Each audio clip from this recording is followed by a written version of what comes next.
Dear building inspector, door is open, please come in. Shop in back is open also. Thank you.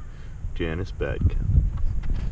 That is my mother, and this is my grandmother's house. That's the shop that was behind me that she's talking about.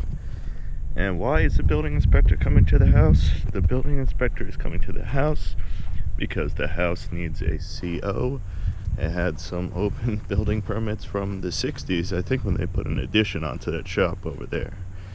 And why does the house need a CO?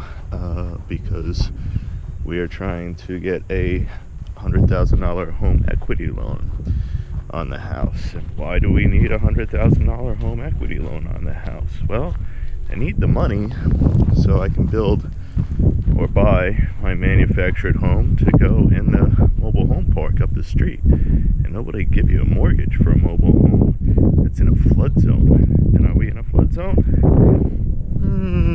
Yeah, a little bit.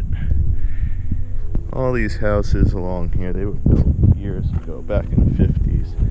They got these bulkheads in front of them, and they're pretty safe as far as erosion goes and storms. And Hurricane Sandy came by here and it got up pretty high, but it didn't flood the homes, so they're kind of okay.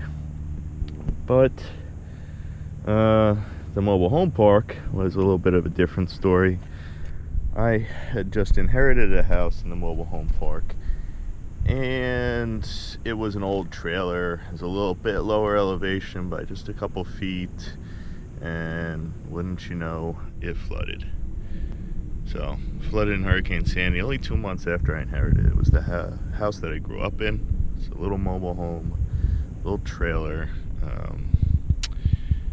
And so now it's 4 years later in 2016. Sandy was back in 2012. And still trying to rebuild. Yeah, it's been a long time. It hasn't been easy. Mobile home manufacturers have denied me. Basically, they don't want to sell someone a mobile home that's going to go in a flood zone.